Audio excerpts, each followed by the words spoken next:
This episode is brought to you by Fox One. Watch all 104 matches of the FIFA World Cup live in 4K for just $19.99 a month with 3 days free. Build your own multi-view, choose up to 3 streams, and follow player spotlights. Stay on top of every moment with live stats, highlights, and instant replays. The FIFA World Cup, streaming live on Fox One. Offers are subject to change. See fox.com for complete terms and conditions. Listen, all you New Yorkers.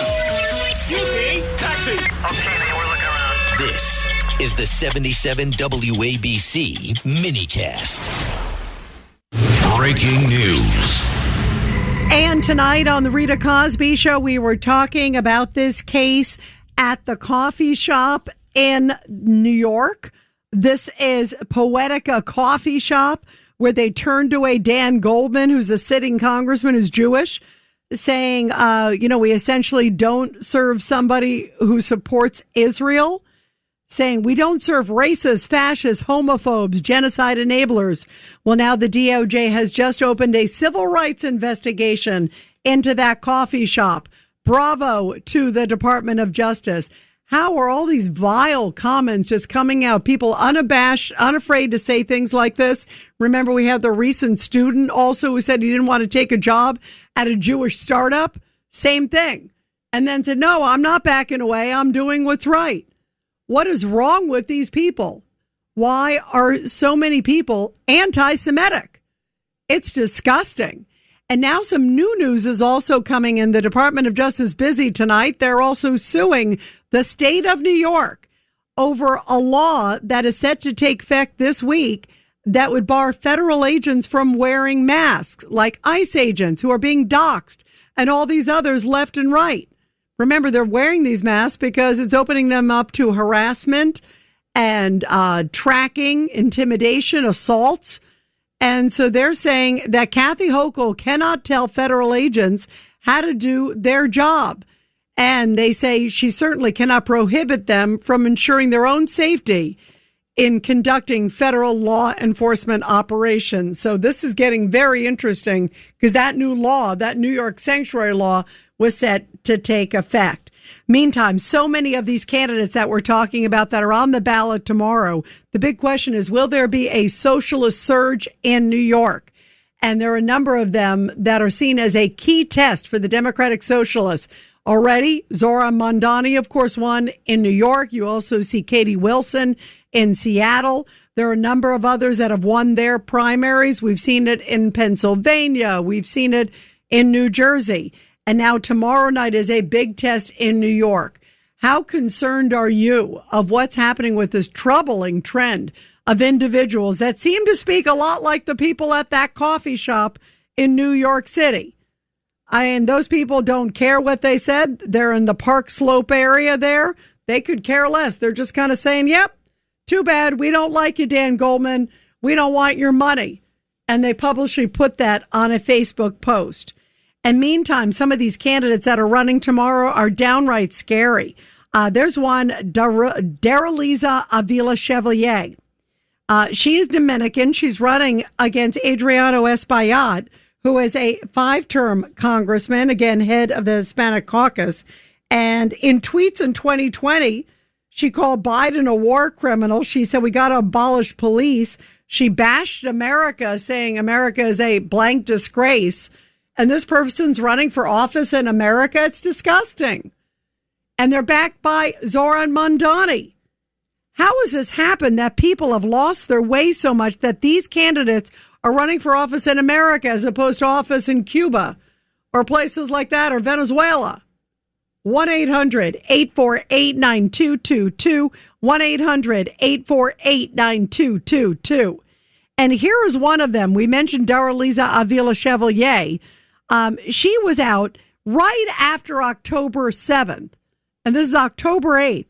She was at a rally in New York City where she was essentially bashing Israel right after everything that happened there on October 7th. Listen to this.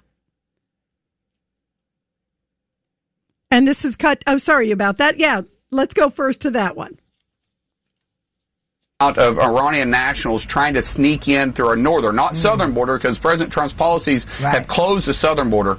So our northern border, we've seen our arrests go up daily on Iranian nationals, and we have a good partnership with our Canadian partners that have been able to help apprehend them too. But it's worrisome because the amount of influx we see and the amount of connections we have when we capture the people that they have direct ties to the IRGC, which IRGC is not the regular army of Iran. The IRGC is the true believers of this radical regime. And fortunately, because of our strength zero policies that we have underneath President Trump, we're able to capture the individuals coming across. So do we know if those people trying to come through the U.S.'s northern border are being directed by the IRGC, or are they people fleeing from Iran? Most of the individuals have ties directly to the IRGC. Wow. Listen, it's hard to get out of the country of Iran unless you have a path to do so. We're also seeing this with the games they're playing with FIFA. You know, we're still hosting the World Cup, and Iran has a team that's playing. And in fact, the team is playing today in L.A.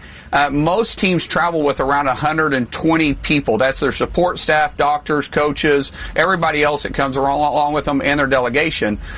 We accepted 53 individuals coming in. The rest of the individuals that Iran had tried to bring in also had direct ties to the RRGC and aren't their normal traveling group. So these games that Iran plays is unfortunately makes them an adversary that you can't trust, and no one knows that better than President Trump, which is why the President Trump has been very hard set on the fact that we're not leaving anything for your word. And that is Markwayne Mullin, Secretary of Homeland Security. By the way, that's an important comment, too, because he made it over the weekend. You just heard, as we're talking about these individuals who are saying even criminals, even those who are murderers, shouldn't be deported. I mean, is there anybody that actually thinks that that's a good idea? And yet we're dealing with, obviously, people that are already trying to sneak into our country. Can you imagine? What he revealed there is that members of the IRGC, that's the Iranian Revolutionary Guard Corps, at a time where we are fighting them, of course, those are the worst of the worst over there in Iran. And Markwayne Mullin said that several IRGC members tried to sneak through and pretend that they were members of the FIFA soccer team. Think about that. How bad you have to make sure you got to check the vetting. You've got to scout every single person. And you've got to make sure that they don't have any sort of criminal history. And then there are people outside, like there was this mayor in Canada who was upset that the U.S. was kicking out some people and being too tough on some of the coaches and others. I'm sorry, this is a perfect example. You have members of the IRGC trying to pretend like they're suddenly members of the Iranian soccer team. And of course, Iran is playing in the FIFA Cup. It was a big deal that they were able to, they have to stay in Mexico, but then they come over for the games. And suddenly they had all these new members and they turned out to be Iranian Revolutionary Guard Corps. If that doesn't show why we got to protect our borders, I don't know what does. And now we have these people who are running for primaries, especially in New York and elsewhere, that are saying, we want all people to stay in this country, even those who've committed murder. I mean, you cannot make it up. 1-800-848-9222, 1-800-848-9222. And you are listening to The Rita Cosby Show. And now let's play. This is Daraliza Avila Chevalier. This is Cut 26. And this is when she was at the Palestinian rally, as I mentioned, the day after October 7th. And she's out there praising Hamas. Listen to this. Who is the terrorist? Who is the terrorist?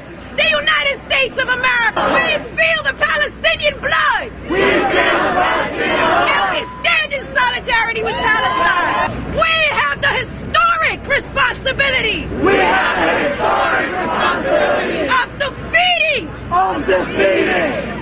Israel colonialism. Israel colonialism. And U.S. imperialism. And U.S.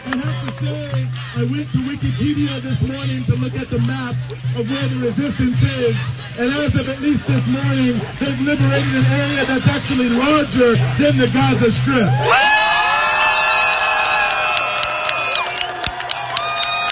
And you can hear them out at the rally, but you can hear her screaming, frantically screaming. And there are a lot of people, by the way, that are not happy with this latest deal with President Trump vis-a-vis Iran. And one of the people who's been pretty vocal about it, we talked with him earlier on Katz and Cosby last week, is Mark Levin.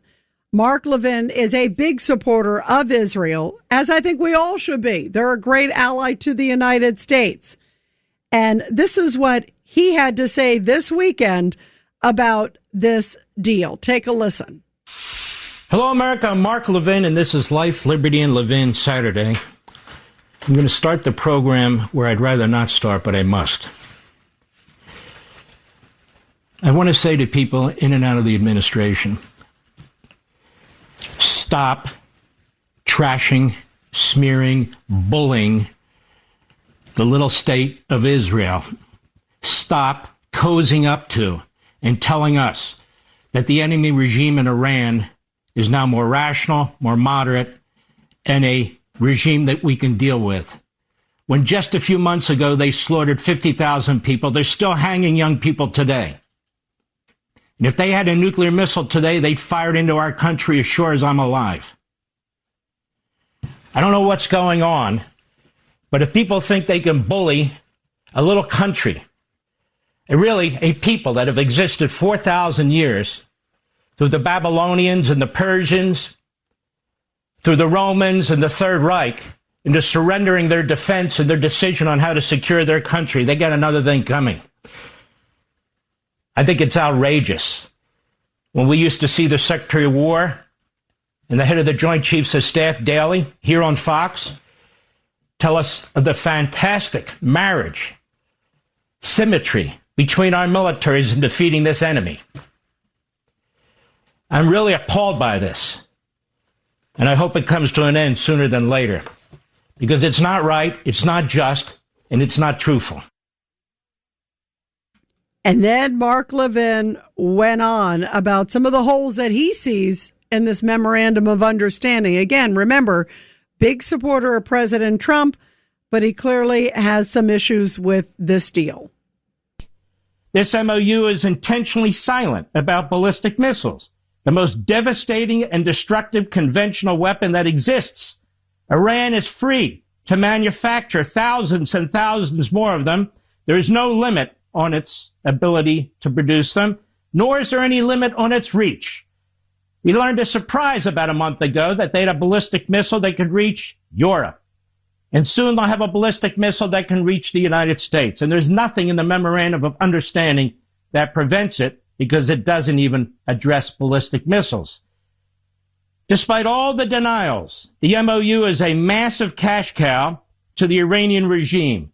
We will give the regime $24 billion that we've been withholding from them. Their money, we're told it belongs to them anyway. They're a terrorist group. We don't give them their money or anybody's money. We will facilitate the delivery of another $300 billion, give or take, for the regime from whatever source, probably Arab countries. The regime is free to sell oil through the Strait of Hormuz, and in fact will now control the Strait of Hormuz. Nothing stops it. Nothing stops it from controlling it, and will be able to charge whatever it wishes after 60 days. So here we have international waters that have now been conferred by us to the enemy. What a precedent that'll set. I'm sure the communist Chinese will be very pleased in the way they've tried to control the South China Sea.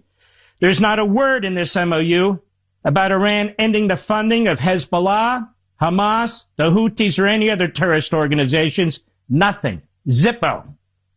All sanctions against banking and financial and commercial activities are lifted.